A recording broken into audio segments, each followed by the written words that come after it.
All right. Okay, we're ready. Good morning.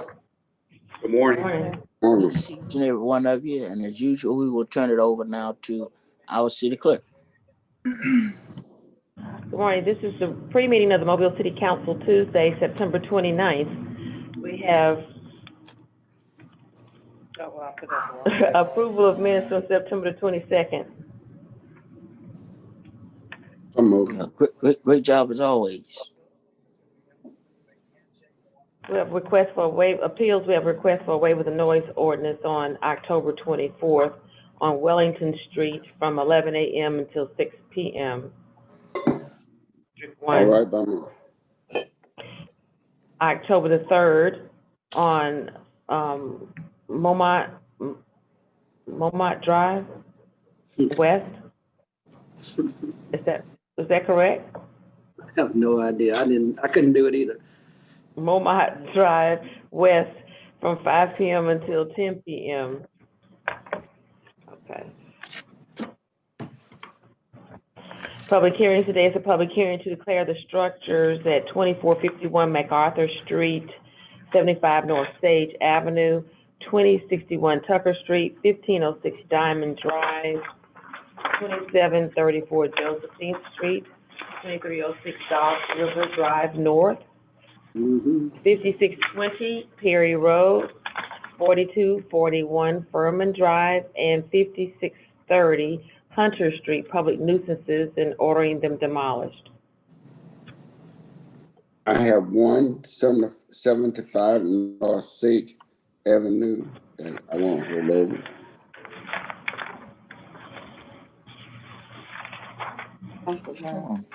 For how long? 60 days. 60. Mr. Richardson, I have an update on that property for Sage Avenue if you have a moment to hear it. I'm ready. Okay. Municipal enforcement, our intention, it's really a combination of to demolish the swimming pool that has not been maintained in the back of the property, clean up the trash and the debris, and to secure the main structure and the garage apartment.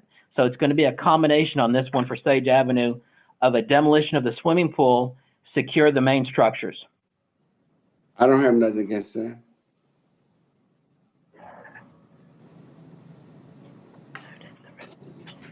Okay, so are you still going to hold it over, or? So is that I can support that by quoting that you're going to do those things that you're going to do. You're going to secure. You're going to demolish the swimming pool. That is correct. That is the intent, is to demolish the swimming pool, clean up the debris in the backyard, and secure the garage apartment, the apartment in the back, and the main structure itself.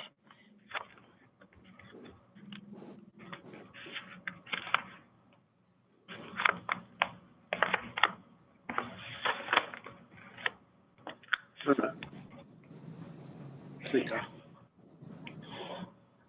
right.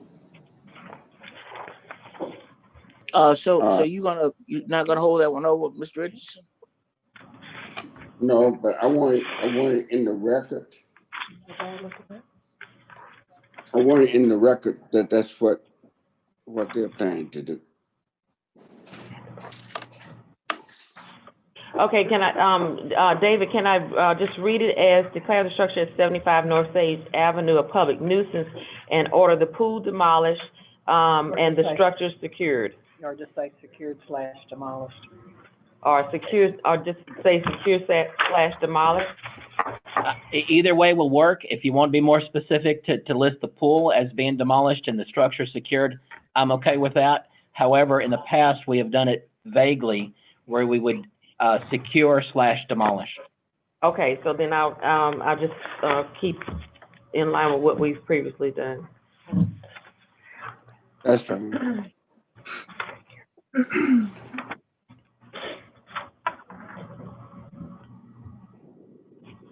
Okay.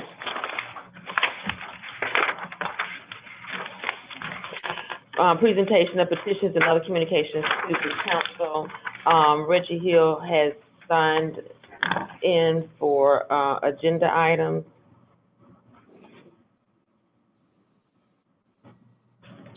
Okay.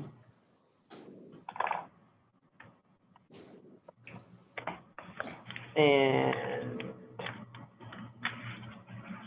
that would be, no other persons have signed in for non-agenda items.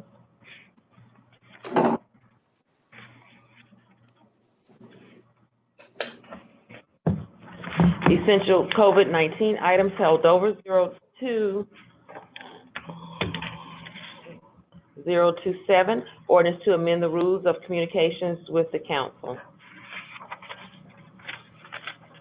57029, ordinance to establish procedures and policies for the vacation of any street, alley, or dedicated public right-of-way. Can we go back to the rules, please?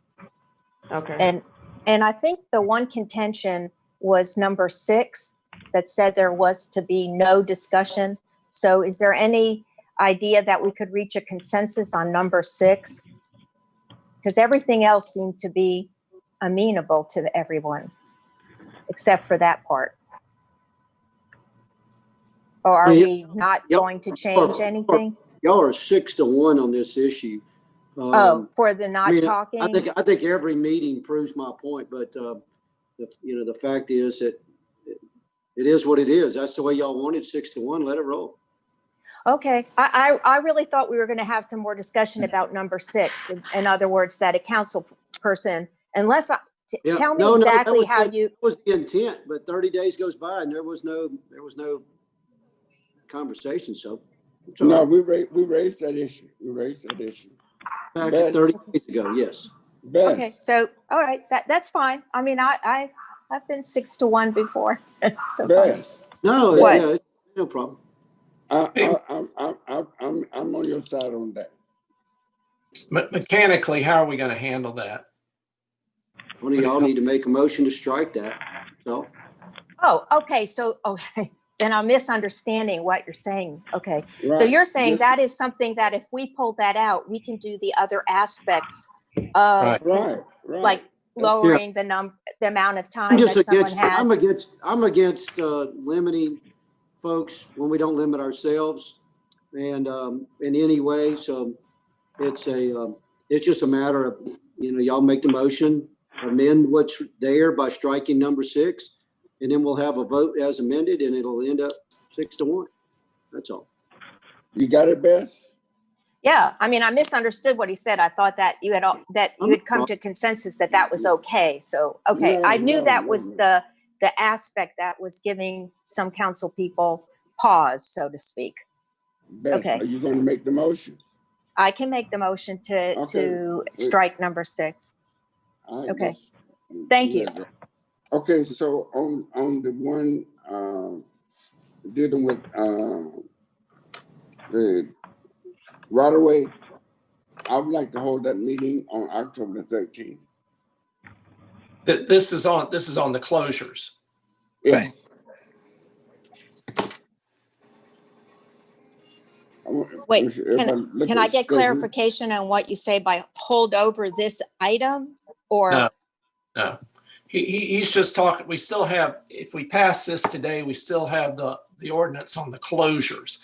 And I think what Fred wants to do is schedule a hearing on that one on the 13th.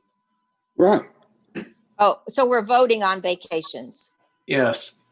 today. Okay, Yeah. I thought that it was not going to be voted on today. Okay, I hope that everybody's aware of that. Will the hearing take place during the meeting or separate? No, that's a committee meeting, is what? The 13th? Right. Okay. This is to What finish. time? Do we want to keep it going after council meeting, or do we? Yeah, that's great. We're ready to say 12 o'clock. Yep. Does anyone feel like I do that this vacation is a very difficult process for someone to go through without an attorney, without a lot of funding, a lot of resources? Oh, absolutely. I agree. Okay. All right. Yeah, This yeah. week, All right. online. I have a don't question for Joel. Joel, you mentioned that there was something in there if it was a minor kind of process for an individual. I don't know what you mean by that, and I can't find it in the ordinance as written. I'm not following your question. Okay. When I talked about how difficult it is, you said there would be a process that spoke to another way that it would be accomplished that wouldn't be as cumbersome for a group or a citizen or four citizens who abut something to come forward, kind of like we've done it in the past. No, I don't remember saying that. I think that to me, again, what we're talking about is a permanent, irrevocable closing of a street where the city parts with title to the right of way. That should be a very difficult process. Amen. And what we have yet to take up is the closings, which accomplish the same purpose but are not permanent and irrevocable. So I think the escape hatch for people that want to close their streets is to go to the closing ordinance that we have yet to vote on rather than the vacation ordinance. Well, let's vacation say- had state law, which for years the city council followed. And then this just makes it so much more that an individual or group or whomever would have to do, like traffic studies, square footage of property, all the things that, an average person who might need to do this and have a reason to do it. So you're saying that they could come forward and do a temporary or a closure that is not the full vacation, is what you're saying. Yes. That would be the option. Yeah, if a neighborhood wants to close a street to prohibit vehicular traffic, then they need to go with the closure ordinance that we're still debating, not the vacation. Okay, and especially if it's not a street that's technically in their neighborhood per se, wasn't platted into their neighborhood and no one has an address on it, is what you're saying. Okay, Right. I get this. All right. Okay. All right. And Thank the meeting I'm going to have next week, it's not about permanent vacation. It's about closing streets. Right. Street closing. Right, which can be either temporary or indefinite. Okay. Not permanent. Not All right. permanent. More for traffic control, in other words. Not irrevocable. it could be reversible. Right. Okay. And it's not going to be tied to nobody else's property. If we go this route here, permanent closure, it has to be tied to property. You got to go to probate court. It has to be probated and all of that. So we're not doing all of that. Well, how did Rosswood get a vacation? Because we waived some of the requirements, is what you're saying. Because the Farnell Lane, it was platted into their neighborhood, but it was not the neighborhood that is Farnell was not part of the discussion. Or did they receive any property, those residents? No. Yes, they did. But at the time we took up Rosswood and Airmont, that was the only way to get a street closed for an indefinite period of time. We're creating new law with this other ordinance that we have I yet hope to. so. I hope so, because those were That's safety exactly and what we're traffic doing. issues. Okay. All right. I'll keep the faith on that. Thank you.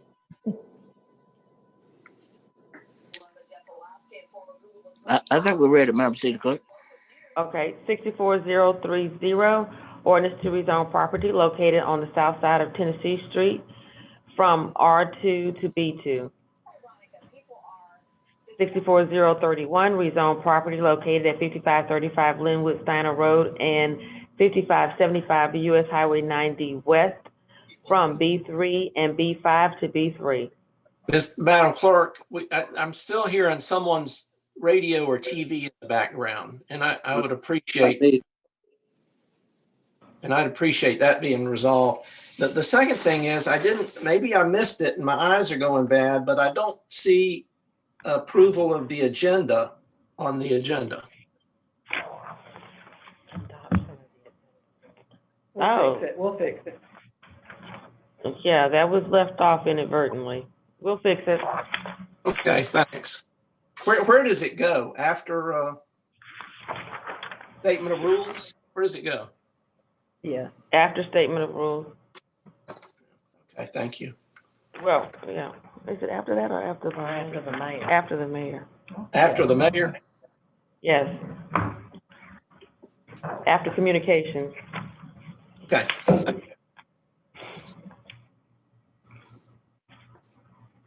08672, approve purchase order to CL Dews and Sons Foundry and Machinery Company for manhole covers. 0873, approve purchase order to Caligas Photo Supply for 8 cameras for the police department. 08674, approve purchase order to Real Scout for film office management software. 08675, approve purchase order to Federal Resources Supply Company for 1 bomb suit for the police department. 08676, approve purchase order to UJ Chevrolet for 2 15-passenger vans for the motor pool. 08677, approve purchase order to Massimo Americas for warranty protection for 52 RAD 57 oximeters. 21678, authorized contract with Centis Corporation number 2 for uniform and supply rental services, various departments. 23693, accept deeds for the acquisition of property for the McGregor Avenue widening project. Excuse me. 4770. I'm sorry. Can we go back to the Centis? When I went through that contract, there was a whole nother contract for another municipality, in our paperwork. Is that going to be pulled out? Was that just an error? If you look at look in the package, and it keeps talking about I'll have to pull it, but it was, and I'm hard to do that right now. But I urge the city clerk to look at that because I didn't understand why that was in our packet. This is John Payne. That is a contract, a cooperative contract that another city set up that we're using as a basis in order to do the business with Centos. So we should substitute Mobile then, because it looked like we were agreeing to do their contract. I mean, I hear what you're saying, but should there be some notation? Let me go back and take a look at that. Okay, I appreciate that. Okay. Thank you. Thanks. All right.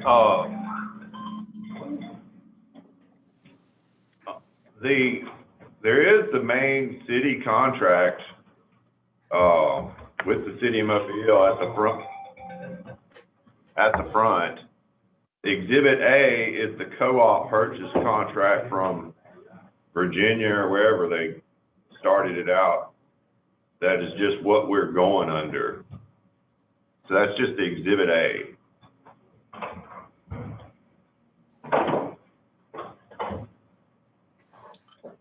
She's talking, I can't hear. Beth, you're on mute. You're muted. About that. No, I just didn't understand why that would be inserted, but I get what you're saying. It's just an example of the same type of program with the $12,000 a month for all the different uniforms for the different departments. Correct? Sort of. I mean, Yeah. It's not really so much an example. It's Virginia, the way that some of these co-op things work, some other state or county or whatever in some other part of the country bids out a project or a item, service, and under the co-op law, the city of Mobile can get in on that contract, and we execute our own, and then it's, they're kind of tied together. Okay, it explains it. I just totally couldn't understand why. I've never seen anything like that. So, okay, Isn't that right, John? Yes, sir, it is. That's what we're using in lieu of our sealed bid. We're using the co-op in lieu of a sealed bid, yes.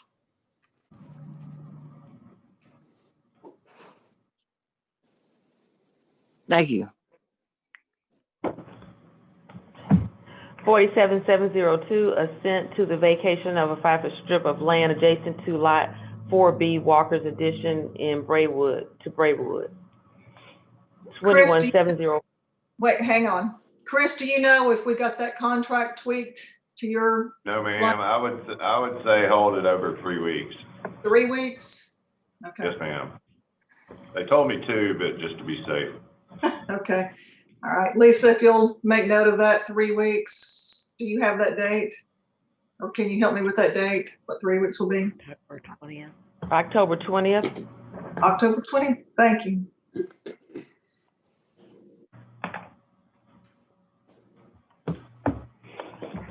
$21,704, authorized contract with Youngblood Barrett Construction and Engineering for Dog River Park Improvements, Phase 3.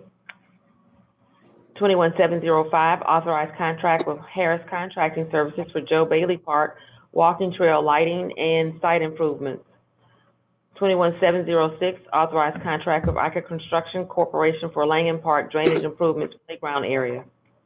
I want to go back to Joe Bailey Park.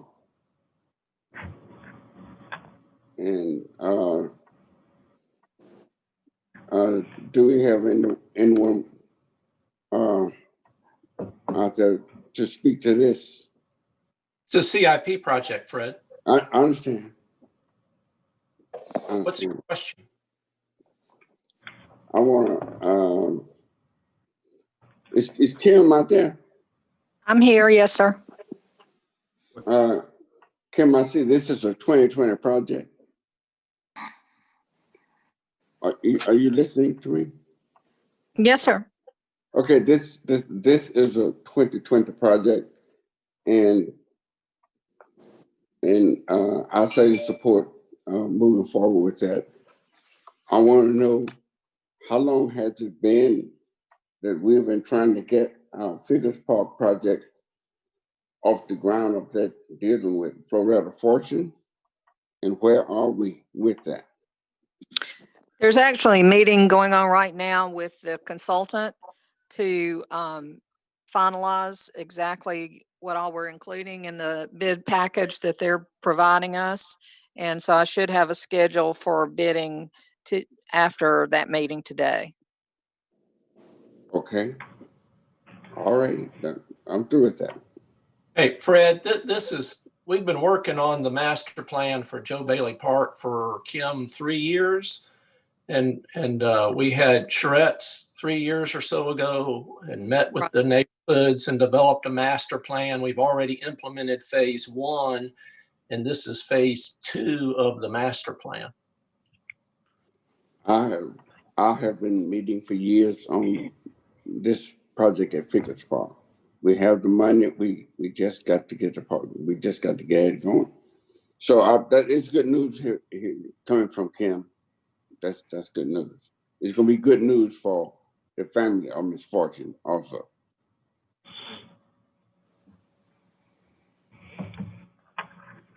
Essential COVID items for the being introduced for the first time. 02032, ordinance to establish salaries for the City of Mobile elected officials for the term beginning November 2021. 03709 and 710, reappointing John Williams to the Mobile Sports Authority and appointing Harris Oswald to the Mobile Library Board. 08711, approve purchase order to the Draeger Inc. for exterior live firefighting training system, $74,465. 08712, approve purchase order to Target Solutions for annual license renewal for training, workforce management, and equipment inspection software,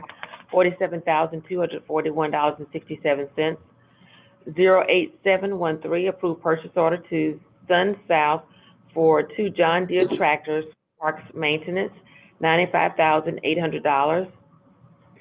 09714, reallocate $15,000 from the mayor's discretionary funds operating account to capital project for Parkway Senior Center improvements for replacement of entrance doors, plumbing fixtures, and equipment furnishings. 09715, reallocate $8,000 of unused operating funds for the Copeland Cox Tennis Center for a new service building shed. 21716, authorized contract with Train US Inc. for AHU 3 VAV cleanout Gulf Coast Explorium, $16,550. 31717, amend the HUD 2020 action plan to allocate additional CARES Act funding. Hold on. 31, I would like to discuss that one. Do we already have the money? We've been allocated the funds, but we don't have the grant agreement yet. It's pending this resolution. Okay, and I believe the order is going to say that the money has already been programmed. Yes, we did a fast-tracked RFP based on the CARES Act allowances for that. And the two groups that we're looking at funding out of the ESG portion is Legal Services and Penelope House. And I have representatives of both of them here if you want to talk to them about how the program would work. No, my point is, once you got the money, but CDBG money normally goes to a committee. And then the committee would take a look at it and make a recommendation. It seems to me that none of this happened. It didn't in this case because it's essentially disaster funding. If you want to take a committee, I'm open to that. I was just trying to get it through as fast as we could because it's homeless prevention funding. Well, the thing is, I knew nothing about this until I saw it on the agenda. Nobody told me anything about the CARE Act and that we received additional money.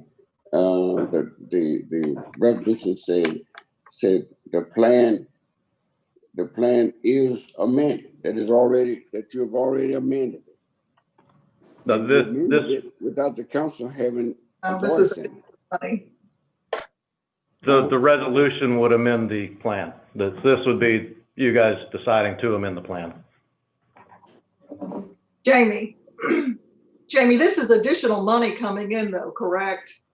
Yes, this is funding from the CARES Act, specifically from HUD, that goes into our program. Right, and we were not expecting that when we initially dealt with the action plan, correct? Right, yeah, the CARES Act passed in late April, and we've been getting guidance trickling out to us since then. The final ESG guidance came out first week of September. And how much is this? The ESG portion, so the resolution we're on right now is just over $2 million. The next resolution is 1.42. Yeah. And so you're recommending that all of that, the 3.42, all goes to Legal Services and Penelope House? How do you have that?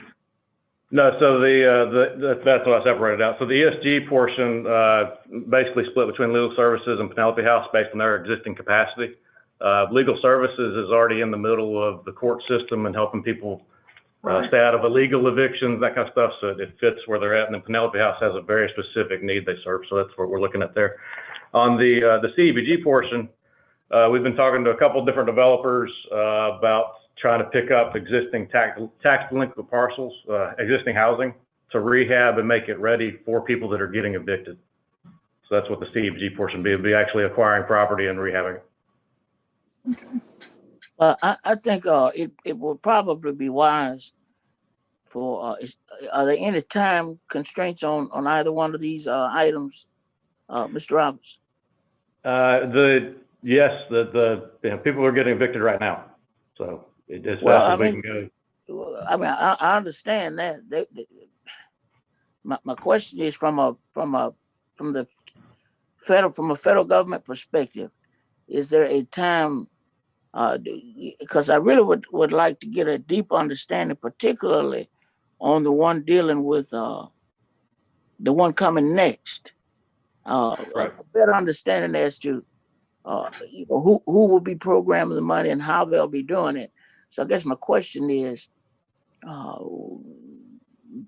will it hold up, or would it endanger us receiving these funds if we were to send this to committee, to the entitlement committee? No, there's no federal restriction on the timing other than a further out timeline. Again, it's just as fast as we can get it through, the more we can help people. Now you got wind of this. You got first notified of this the first week in September, correct? Yeah, I believe it was, without quoting me, I believe it was September 7th is when we finally got the guidance on ESG. We've been waiting for it for a while. HUD was very slow getting it out. Well, let's get both of these items to the entitlement committee, and I'm asking the chair of that committee to move as quickly as possible and holding committee meetings so that we can fully discuss both of these ideas. Mr. President, Yes, sir. Mr. Davis? I would just like to urge the committee to move as expeditiously as possible. There are people in need, and we don't need to get tied up in bureaucratic tangles. Well, I don't think this bureaucratic tangles, Mr. Davis. We've had it since the 7th. They were in need then. They tied it up. And so it's not going to tie it up too much longer for us to have a full vetting of almost $3 million worth of funding. Mr. President.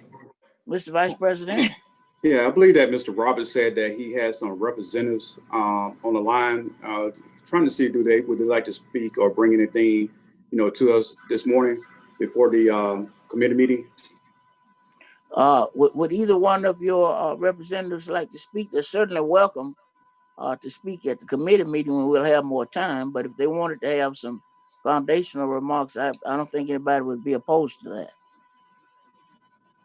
If they're going to speak now, not to come back again, either they want to speak now or they want to speak later.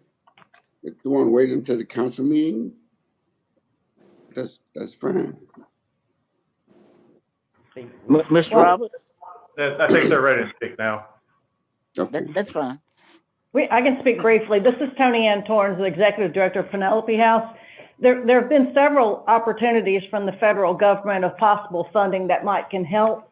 And so this is just one of those opportunities that we would like to take advantage of. With Penelope House, what we're looking at is when we have clients in shelter, we already have case managers in the facility that are already working with clients as far as looking at options, looking at housing options, looking at things that we can tap into quickly. So with this funding, we directly can help our clients if it's someone who needs to clear up some previous utility costs or outstanding things like that might jeopardize them getting into new housing. These funds will allow us to get rid of the barriers that don't allow them to move safely from the shelter into whatever opportunity it is, whether it's apartment, whether it's a rental house or whatever. So this grant allows us to streamline it and not have to go refer someone to Catholic Social Services, and then when they get help there, then they move forward, or in the Housing First network or whatever. This gives us the ability to help our clients immediately, directly, and follow all the guidelines that are in place as far as making sure the housing that they're going to is appropriate and safe and complies with all the guidelines of making sure it's a safe place for them to move forward with. It also allows us, for those clients who it's not safe to be in shelter, to allow us to put them in another setting to be safe before they move forward with their plans totally leaving the shelter. Sometimes if law enforcement is the perpetrator, or if it's a perpetrator who has done work at Penelope House and they know our location, those kind of things, that it's not safe for them to stay literally in our shelter. It allows us to do something like that. It also allows us, for those who may have moved to Mobile with their perpetrator, whose family all lives in California, and they want to go home where their support network is and things like that, to get them to their safe location. That's Yes, briefly. ma'am. Thank you. I have a question, if that's okay. Sure, Ms. Rich? Thank you. How will the funds be dispersed? Will you receipt for them, or will you be given a certain amount out of that 2 million? Or how is that going to work? Just curious. Yeah, so all HUD funds that we receive are reimbursement funds. So the Okay. city gets a line of credit to the U.S. Treasury. And then as we're invoiced by the nonprofits, we check the invoice, verify it's accurate, and then send them their check. And you pick these 2 nonprofits to have access to that 2 million. Do I understand that correctly? Right. We did an RFP and sent it to the continuum of care and all the nonprofits we currently fund. And we, based on capacity and needs and assessing all that, Okay. we selected these 2 groups, yes. Okay, thank you. And Appreciate Mr. that. President, I have a question as well. Ms. Gregory? Jamie, on the 2 million, I don't know if I heard you say this or not, but is it going to be divided equally or a certain way between legal services and Penelope House, or just paying the invoices or as they come along until the Yeah. 2 million is gone? Yeah, so that's, it's based on their proposals, and we're looking at, we're proposing to you guys to fund legal services at just over 1.5 million and Penelope House at 330,000. And then the remainder is administrative costs for the city. I have a suggestion. If we could pass this one today, because we know that legal services works on wills and other needed legal services for those who can't afford legal work in any other capacity. And you have to have a will and some other things set up in order to even get a grant from the city. And then, of course, what Penelope House does, I don't think any of us really can argue with that. Why don't we pass this one and then send the other one to committee? Because I really think that's where the questions lie anyway.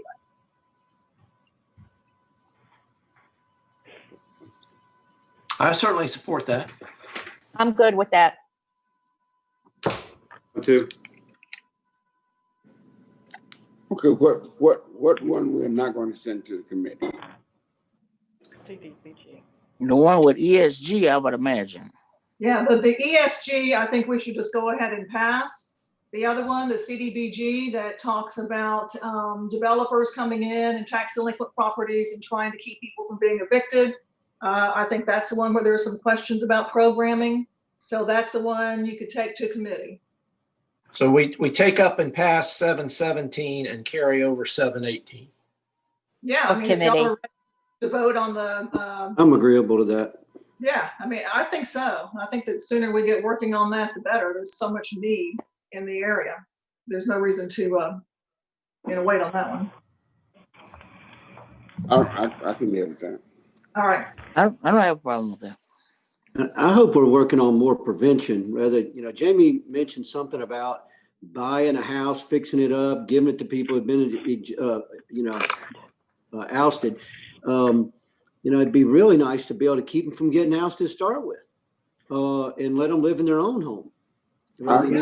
We spent $300,000 on. That's where legal services might come in and be extremely helpful to That's where someone. I'd like to hear that in that committee meeting. I look forward to that with Jamie. Providing more funding for rehabbing for houses so that people can stay in their homes, yes. Yeah, we're helping with rent. Okay, we'll hold on 718.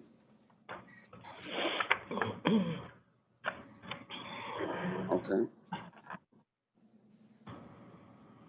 37719, revoke business license held by Deepwater Marketing for rooming/boarding houses at 259, 261, and 263 South Broad Street. 4720. I'm sorry, Madam Clerk. I was trying to hit my mute button. I just wonder where we are on that vote and what we can talk about. Chris was like, didn't want us talking about too much initially. What's the, where are we with that? We're moving to revoke the business license. And it's kind of spelled out in the resolution, but that's essentially in a nutshell what we're, without because I'm trying to be sensitive to what I've been advised without getting into too much detail. We're moving essentially to revoke the business license. I have a quick question, Mr. President. Yes, ma'am. If the business license is revoked, what are the next steps then for the owner, or are there next steps? And Chris, you may be the correct person to answer that. Right. I'm gonna ask Mr. Aldridge if you could address that question, please. Well, they're out of business pretty much unless they file an appeal, which would not be surprising. And I expect that would most likely happen. They'd probably seek some sort of injunction pending the trial or hearing or whatever might come out of that. As far as talking about it, and of course the city would have to, if they kept on, the city had to go down there and tell them to shut down. And then as far as discussing it, now is if you want to discuss it now or in the regular meeting would be the time. So the appeal then would go to what, circuit court? Circuit court.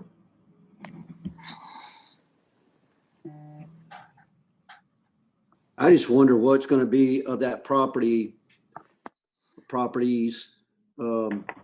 after running out what appears to be a person of financial ability to make a difference. What then? I mean, what is it?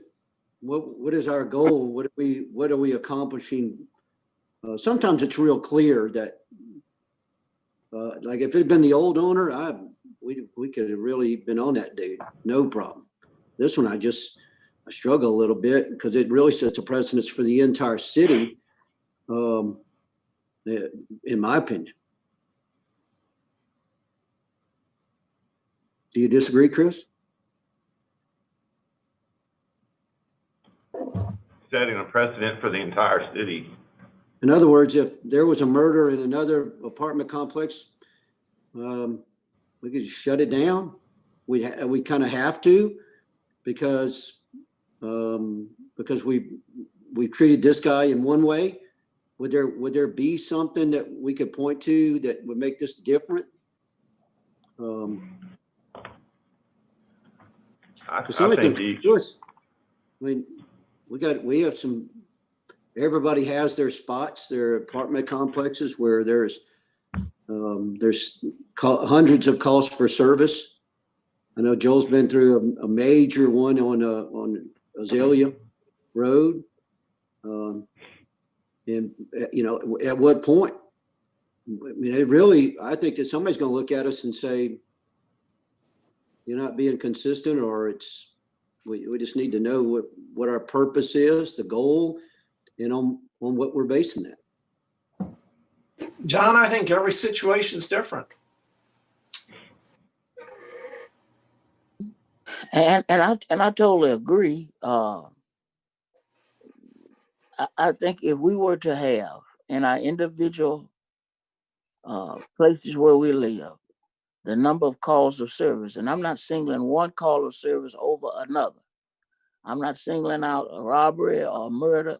I'm not singling that out. I'm simply saying, if we were to have that volume of numbers of calls in our neighborhoods, we would be ringing our council person, mayor, and anybody else's phone saying, what is our relief? And so other than the route that we're going down, there are a couple of other angles that we could attempt. But other than going down this route first, I really don't know exactly how do you provide relief to all of those other persons.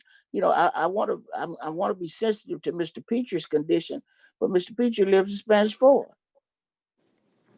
What about the people who live right there and down the bay and in Oakley, who can't go out on their porch or who don't want to walk down the sidewalk who invested just as heavily as he's invested. He's where he is because he wants peace and quiet. Well, that's what they want. They want harmony in their community. He wants harmony in his community. I want it in mine. So while I have a certain level of sensitivity to Mr. Petrie, I'm not elected to represent him. And he elected to move to Spanish Fort, where there isn't 47 and 50 calls of service in this neighborhood. So I'm not singling out any one incident. It's the totality. And this has been a problem location for decades. And it continues to be a problem under this new ownership. In spite of his best efforts, in spite of all these cameras, and I took this room and made it a living room and made it a dining room. In spite of all of that, it's a persistent plague on 2 neighborhoods in my district. And so I'm going to ask that you all would support my communities by voting to revoke these licenses today. And so, Mr. President, what's the end result? I mean, is it going to, hold on, is it going to be another place that we're going to have to buy and then pick our tenant? Or do we just make a park out of the whole thing? I mean, I'm just trying to support. Oh, I hear you. I hear you. But I don't see anything past sending a guy out that might be able to make a difference if we kept a thumb on him. I think he certainly intends to make a difference. I don't know the guy. I don't know anything. I haven't been there. I'm simply looking at a single case and saying, is it going to go back to where it used to be, where it's a drug house again, a really bad drug house, and other activity that is not wanted? How do we prevent it after we do this? Well, I think you've mentioned 2 viable options, certainly 2 that I'm willing to give some thought to in order to bring long-standing harmony and peace into neighborhoods. I don't want to say too much out of school, but I think options are on the table that could be deployable that would keep us from having to address this over and over and over again due to the transfership to a new owner, which is what will probably happen and what has happened over and over and over again during the course of these communities dealing with these properties. I have a question. I have a question too. Ms. Gregory and then Ms. Rich. Thank you. Yeah, I think we're all concerned about what happens next if the business license is revoked, because we certainly don't want to see the problems that have happened in the past continue. But if the business license is revoked, does that mean then that Mr. Petrie no longer has a license to do business in the city? Or is it just a business license to have and operate a rooming boarding house? I'm assuming, maybe wrongfully, that this property can be used for something else. It could be turned into regular apartments, single family homes, something like that, since he still owns the property. I know I heard him say when he spoke to us last week that his eventual intention was to sell the property, that he wanted to fix it up and get it right and then sell the property. Mr. Hollis, can you address that question, please? Yes, sir. The resolution contains some findings of, about some things that were said in the hearing, contains some language from the ordinance about revoking business license, about basically creation of a nuisance. It revokes the business license for this location. States that no new license shall be issued to Deepwater Marketing or its stockholders or owners for 12 months for this location. I don't know if he has any other business licenses, but I don't think those would be affected. And that no new license, and this is from the ordinance, is allowed, will be issued for this same location, for this same type of rooming boarding house for 12 months, which is the maximum period you can do under the ordinance. But it could be something else. Yes, Yes. just not a boarding house. Right.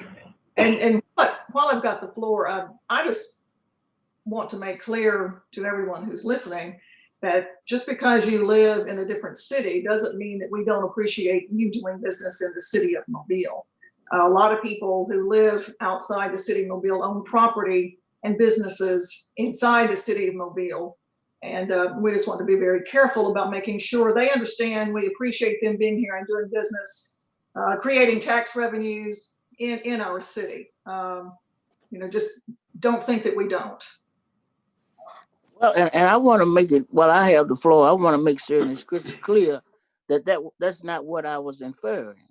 What I'm stating facts. The facts are that Mr. Peacher lives in Spanish Fort. That's a fact. That isn't saying that we don't want folks from Spanish. Probably a great number of persons who work for the city of Mobile don't live in Mobile. And so that's not quite what I'm saying. What I'm saying is that the same level of peace and harmony that they enjoy over there, that I enjoy on my street, Gina, that you enjoy on yours, the folks who live in these two communities want to enjoy. And this action today, whether it's for 3 months or for a year, will go a long way to giving them that. And I think they deserve that.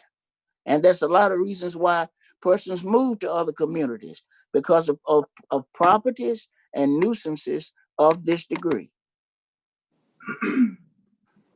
So we want anybody who wants to invest anywhere. If I could, Come on to Mobile. Mr. President. Miss Rich, Thank you. and Mr. Richardson. Thank you. I have a question. The last go around when this was before us and we revoked the license, we heard from the inspectors with the city who talked about the number of residents in there and how substandard their locations were, like under a stair. I mean, we were shown pictures. Did that happen for this also licensure removal? Do we have that? Because I don't remember getting anything and maybe it just kind of escaped me. But that was, in listening to the gentleman who is now the current owner, his comment was that he does not have as many people in there. He had made changes, but what physically has gone in and have they been approved through like all the different permitting departments? So is there something positive going on in there that we could see it make a change? Because I know you can say one thing, but if he's done it, I mean, is there any interest in getting inspectors in there to see whether it's meeting better standards and there is momentum for change? Because that's what he represented. And, that could be, we could take it for what he says, but if we have the information, we had it last time. It was something that was stunning to me, what conditions people were living in. And there was no excuse for that. But if it keeps flipping to another owner, we'll be back to square one, in another year or however long it took to get us to this point. So we had a lot of documentation. We got the police runs that was given to us. And so obviously there is a problem and neighbors complain, and I'm very sensitive to that. That really affects your quality of life. But what is the parcel looking like on the inside? And are there permits that were pulled? Do we have copies of that he actually made those changes? If they don't exist, that helps me make a decision too. Well, Ms. Rich, I don't know if Mr. Woods is on this particular meeting or not. We had the hearing last week where we had the opportunity to really deep dive into and ask questions and ask for information. If Mr. Woods is present on this particular call, we certainly would like to, if you could give Ms. Rich an answer. I don't think he's present, but we can certainly, between these two meetings, see if we can gather that information and Right, if disseminate he's it if pulled it's possible. permits and gotten them approved, then some of the changes he's talking about, are going on.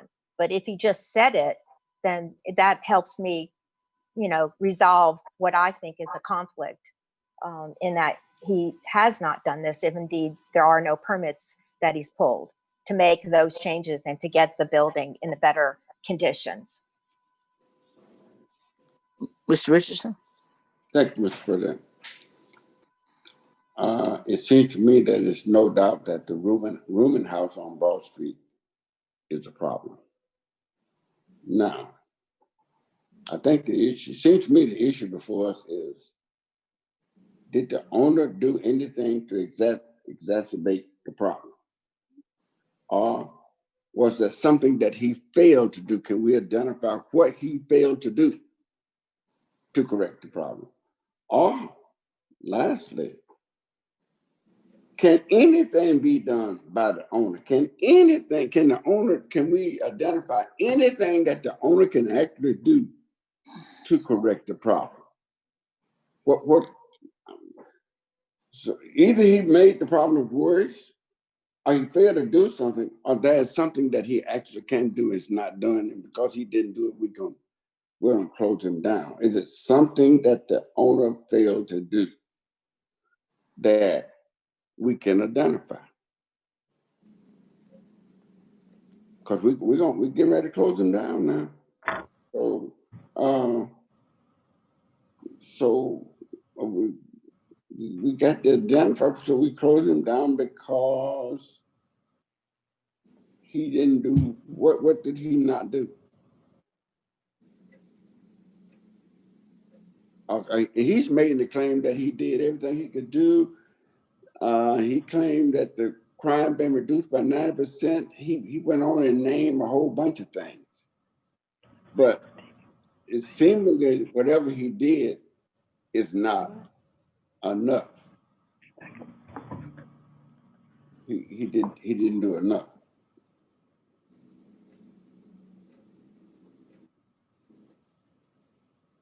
Any further commentary? Mr. President? Mr. Vice President? Yeah, did we ever hear anything, or did you hear anything from the public safety director on his suggestions about this? He aided and assisted Mr. Woods, he and his department, along with the chief, I believe, in putting together their presentation on last week. And so, and he and I have talked consistently about this problem and the complaints that emanate from the community. So I believe the answer to that question would be yes. We have talked, and he did help along with the department in putting together the presentation that City Attorney Woods presented on last Tuesday. But is he willing to, get rid of the business license for this particular owner at this particular time? That's really my question. Is he in agreement? Well, I never really asked him whether or not he was in agreement. I can only, and I hate to even assume, I assume by him working with Mr. Woods to make the presentation in opposition, in support of the revocation, that he would be in support. But again, that's something that we can find out between now and 10:30. Is he on? I know, Director Barber, are you on the meeting? I don't think he's here either. Mr. President, Mr. Davis? I believe this is this item's first appearance on our agenda and will automatically hold over till next week. Is that correct? No, we had to hear it last. Well, let me make certain. Yeah, Mr. Arledge, is that correct? This particular resolution is a first reading, so you have to waive the rule. So we will have an additional week to get all of these answers. Right. But let me just say this. I understand everybody's questions. I hope during the next 7 days that we get all the answers to every question that everybody has. But the question I would turn around on each and every one, including myself, is are these the conditions I would want to live in myself? Are these the conditions? And all of us over the last 7 years, I've heard so much about we got to have quality of life. We got to protect neighborhoods. If we don't protect neighborhoods, they go run here, they go run there. Well, all I'm trying to do is protect two of my biggest neighborhoods, including the one that I live in. And using the tools that we have. If I had a magic wand to stop the crime from occurring at these 3 properties, I would wave that wand all over the properties. People wouldn't even litter on the sidewalk. They say good morning every morning, good evening every evening. I don't have that. What I have is what's before us. So we can ask all the questions. I hope we get all the answers. But at the end of the day, is this a condition and an environment that you would want, that you would accept in your neighborhood? And I know what the answer is for me.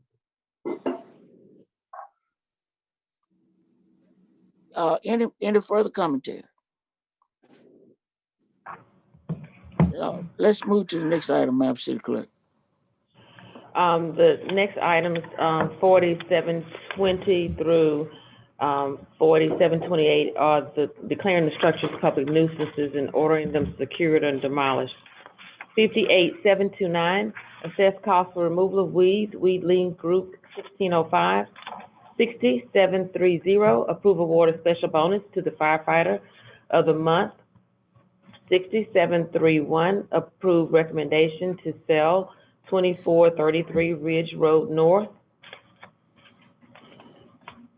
6732, urge mayor to present a capital budget amendment which distributes capital funds equally among all 7 council districts.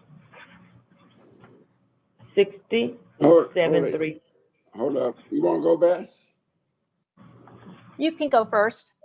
Okay. We hope that each of you have had an opportunity to read the resolution that we have on the council agenda. It's embedded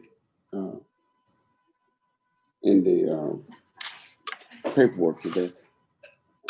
So what we discovered was that when it comes down to capital funds, the Zachary Act spells it out clear. In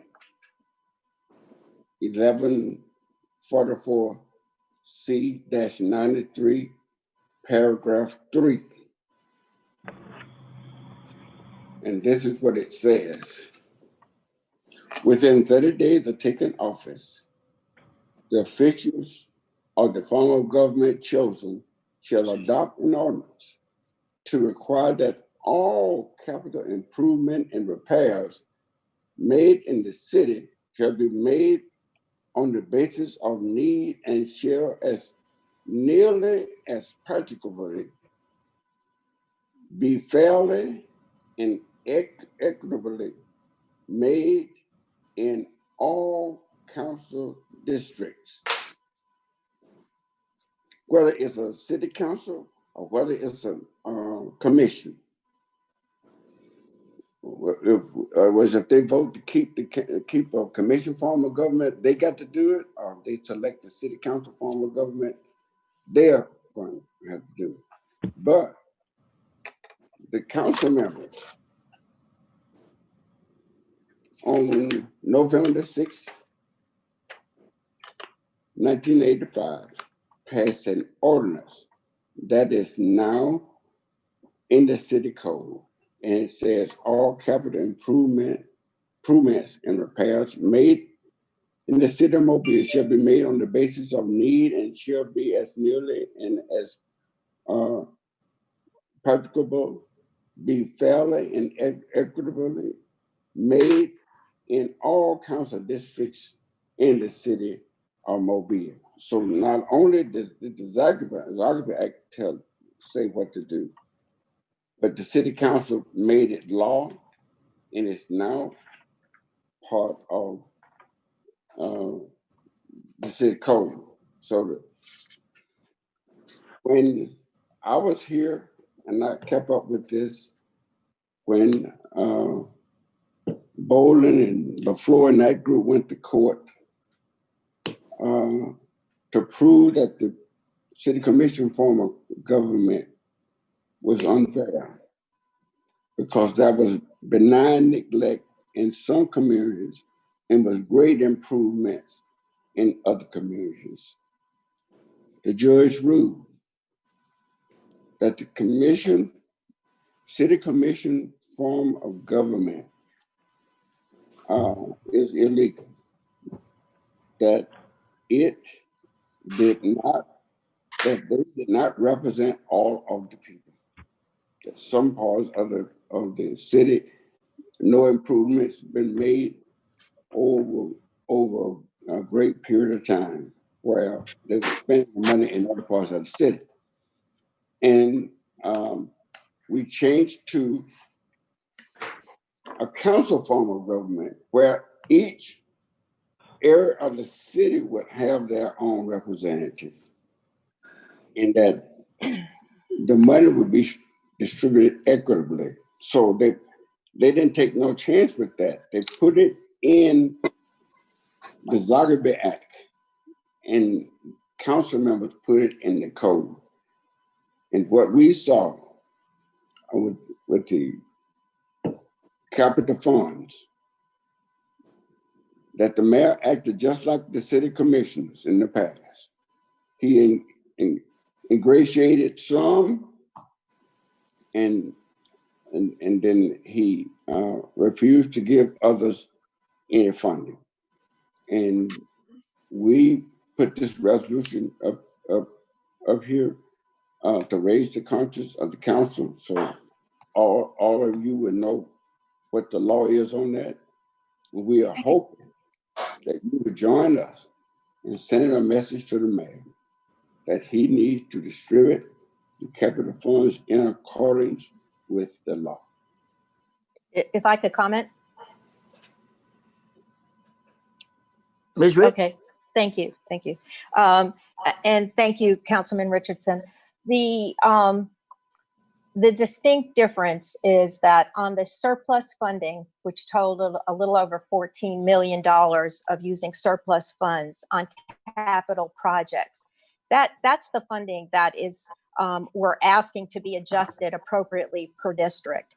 If you look at the projects that the mayor selected, and I'm sure council concurred, I get that the vote passed, the budget passed, but in reflecting on this, you'll notice that they are park projects in some of the districts. And in the past, all of our parks projects were CIP programs, which means now some council people have additional funding to do what is normally the CIP funding source. It's when the pushback on this from Mr. Richardson last week at the budget, he talked about doing a road improvement.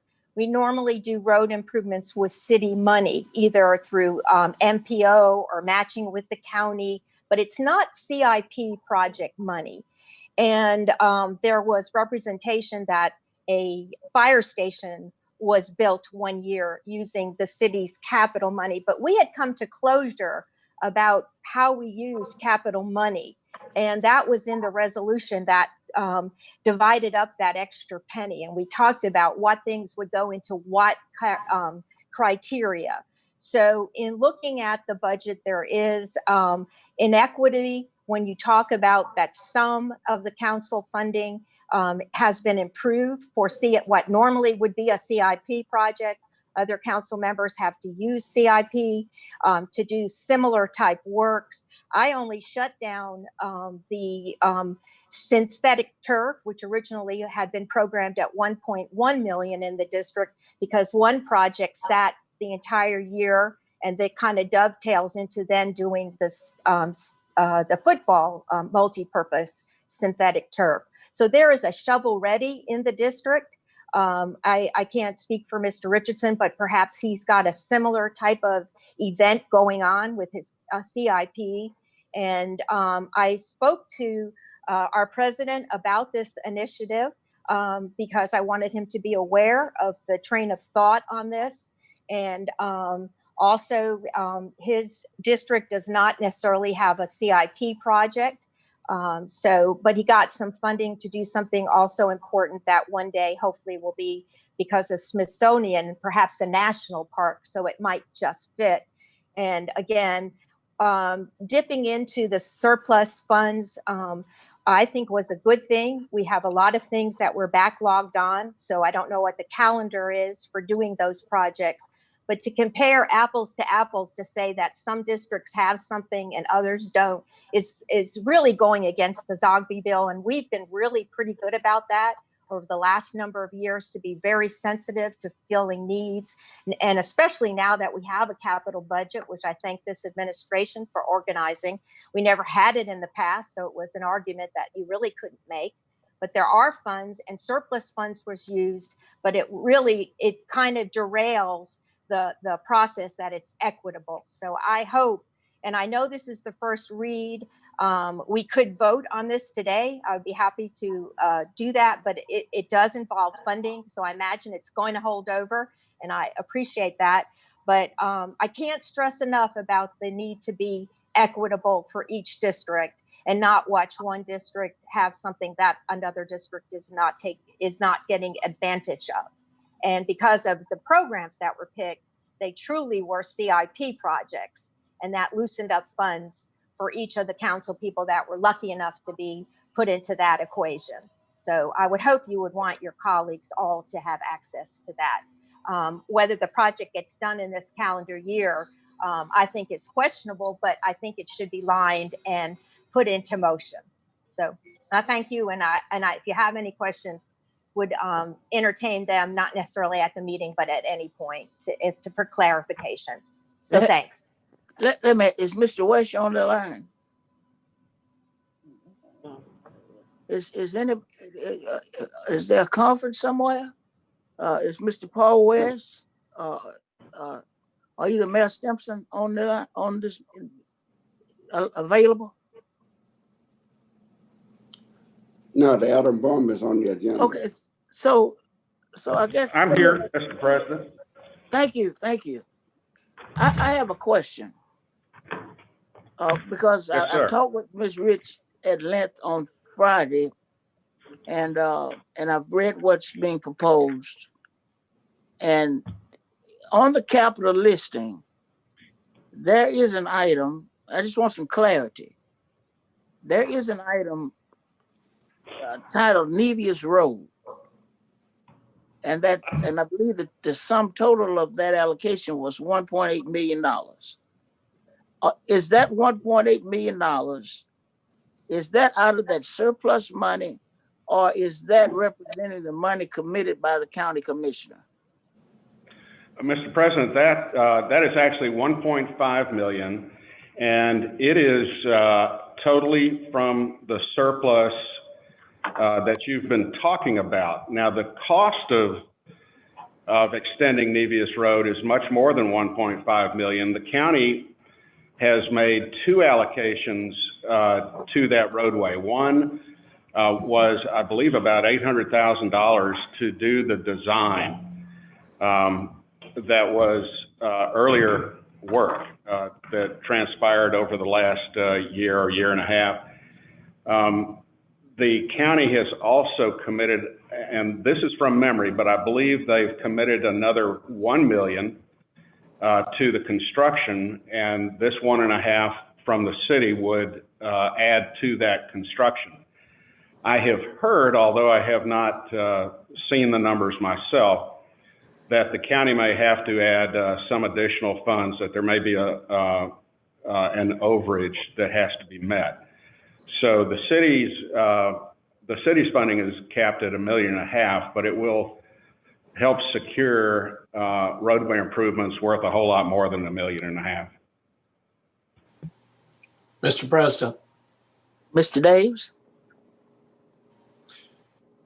my reading of the both the Zogby Act and the ordinance are different than Councilman Richardson's because it says in there that these allocations should be based on need. It doesn't say that in every year in which you do this, it has to be equal.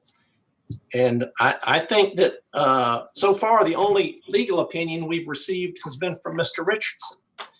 And I would like to request a legal opinion from our attorney as to whether that ordinance and the Zogby Act require that every time an allocation is made of these surplus funds for capital, that the allocation has to be made on an equal basis amongst the 7 districts. Mr. Aldridge, if you could work to supply that to all of us as quickly as possible, it would certainly be appreciated. Okay. I'm sure he's going to enjoy that task. Oh, absolutely. And as long as you brought up Nevis Road, and I am aware of that. As a matter of fact, I didn't even know if the city was going to do the program or if the city's going to send the money and it's going to be a county build.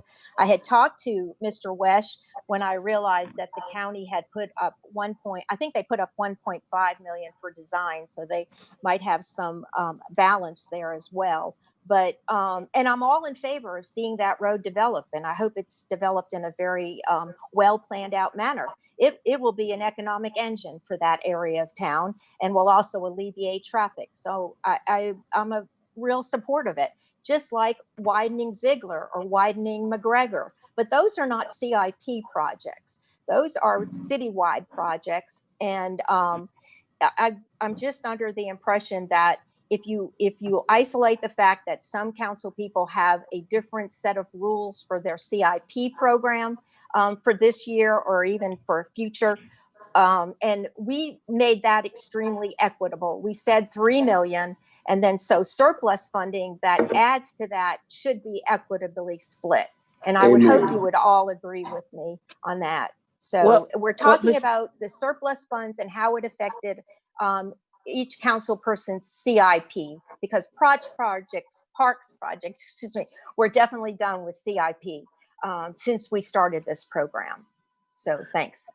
I don't disagree with you, Ms. Rich. I guess the question I have for you is, would you be willing to negate the 1.5 million for Nevis Road?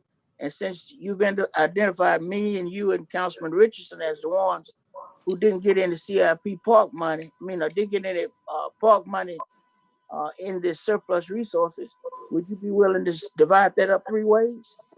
I think when you talk about road widening projects, that was not part of our CIPs. And so if we want to stay focused on what that legislation about our CIP was all about, and we have different programs that work different segments of construction and capital programs. But in the past, all park improvements that were within your borders, they were CIP, and that changed when this surplus came forward, and it changes the dynamics of what our ordinance and what the essence of being fair.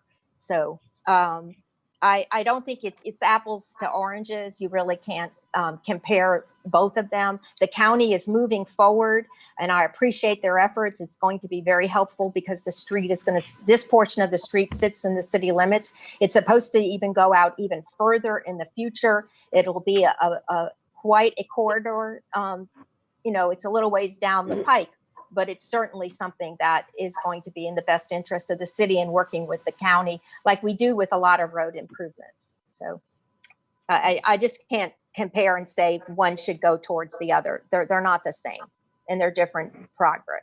Different. They're different projects, but we would be making them apple to apple. We could make it apple to apple if we took that 1.5 and instead of doing the road project, did 3 park projects in the 3 districts. And then all I- it'd be one apple compared to another apple. If you read the legislation that set up our CIP program, we talked about what type of programs, and it also has historic use now too.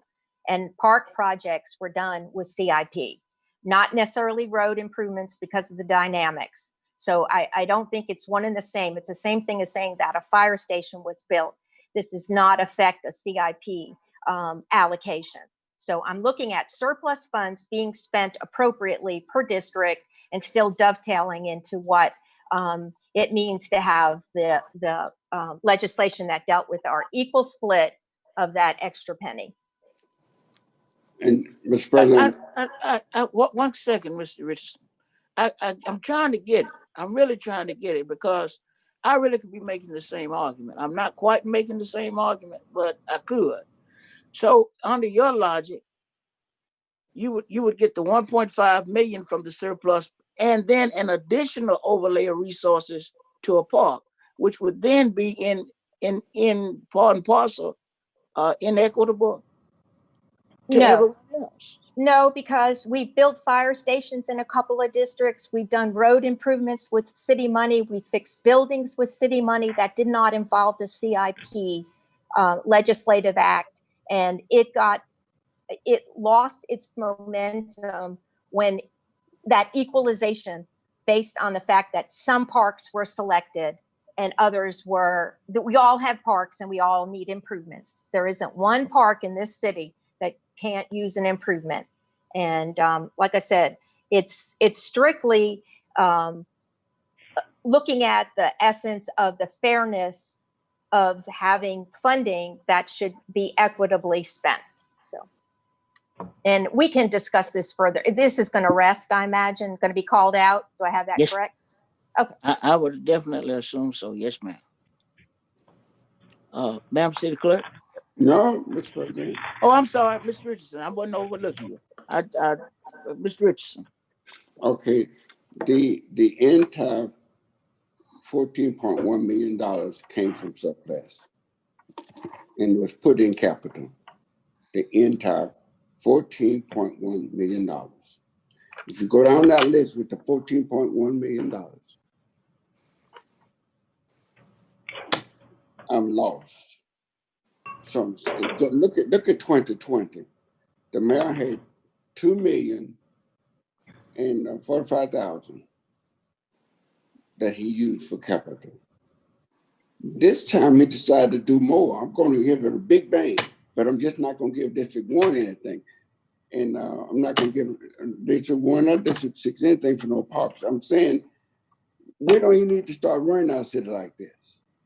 We shouldn't start going down this road that we ignore some. This money ought to be equitably divided between these council districts. And I certainly don't think this is the way we should even start it. And he was trying to get some rationale. He went back to something like 2017, 2016, when he built a fire station. None of that was in the budget. Fire station was not in the budget. We passed the budget. The fire station was not in the budget. Plus, we sold a property that the old fire station was owned, and I never did find out what the city made out of that. But today we are building a fire station, and I'm in agreement with it. On Museum Drive at McGregor, we're building a brand new fire station, but he still saw fit to put some additional money in there for District 7. I'm not bickering with that. I'm bickering that he completely eclipsed District 1. So,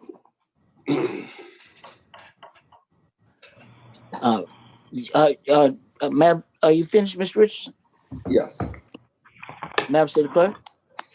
733 and 734, determine appropriations to Penelope House and Regency Oaks Homeowners Association serve a public purpose and approve payment, $15,000 and $10,000 respectively. 09735, transfer monies from council discretionary accounts to capital accounts. 6736, determine an appropriation to the United Methodist Hold Interstate on, Mission. Madam President. I wrote you one last night about this. Say that again, Ms. Richardson. I don't see, yes, I don't see where my discretionary funds is on this agenda.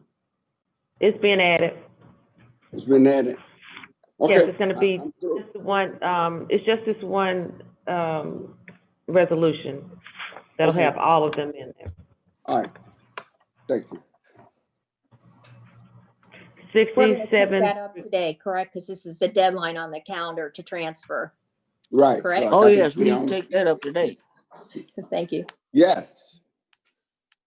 6737, determine an appropriation to the Africatown Community Development Corporation serves a public purpose and approved payment, $4,000.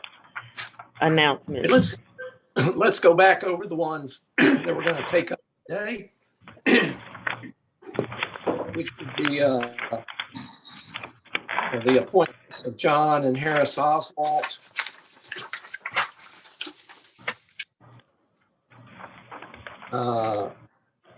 The Copeland Cox Tennis Center one. The 31717, amend the HUD action plan on the ESG. Taking up all of the structures and the removal of the lean weeds, approval of the award of the special bonus to the firefighter of the month, and then the Penelope House, Regency Oaks, United Methodist Inter-City Mission, Africatown Community Center, and the transfers from discretionary accounts to capital accounts. Fred's got yours included there, Fred? Yes. Lisa says in. All right, so make sure that one gets added, gets included. And It just needs to be included in 09735. Roger. May I, that you all consider 09714, the reallocation of 15,000 from the mayor's discretionary to the capital account for Parkway Senior Center, please? Yeah, I'm in favor. Yeah, That's fine. We need to do that. Okay. Yeah, that's a discretionary. Yep. Lisa, do you have Yeah. the transfer to Craighead and Pillins? Betty was supposed to send that one, send those over. Let me check with Deidre and see if we got those. Okay. They were And they were I'm definitely sorry. working on it yesterday. Okay. What's that? They were working on them, so let me just see, make sure we receive them, and we'll add those too. I mean, that one. And then on 09735, I know hopefully I have something left over from the fiscal years. Whatever it is, please put my name on there and the amount as well, please. I think you gave all your money away. No, I didn't either. No, not this year. No traveling this year, so ought to be some money somewhere. Check on that for me, Madam City Clerk, and make sure that it's on there. Okay. 10:30 now. It is indeed. Okay, I'm not gonna sign off. I'm just gonna, Can we we're take gonna a break? sign off of the, I'm all for a break. I need a YouTube. break. How long? Between? About 5 minutes? What y'all want to do? 5 minutes, maybe? We can do 5. I mean, Okay, thank you. Okay. Wait, that's enough time for you can get the resolutions together, 5 minutes? Or would you need another 10 or 15? That's a good point, Mr. Vice President. We have them. Oh, okay. Well, Wow. what about We mine? just got them. What about mine? What was Got standing everyone, total? everyone. Yours, Mr. Manzi, is $17,328. District 1 is $29,429.67. District 3 is $3,000. District 4 is $2,187.25. District 5 is $21,981.48. District 6 is $27,080. Oh, District 7 is $10,624.34. Okay, and Lisa, do you have the number of the CJs? Oh, she didn't give you Pillings and Craighead? He was, doing an appropriation of funds for Pillings and Craighead. Apparently we didn't get that one either. Let's make it up. we're not recording now, right, Madam City Clerk? Yes, we are. Yeah. Okay, Yeah. well, John Stroke, are we still on? You need to shut us down. right. Yes, we are. Okay, Well, we can go ahead and end the Zoom call. I mean, not Zoom, the, YouTube.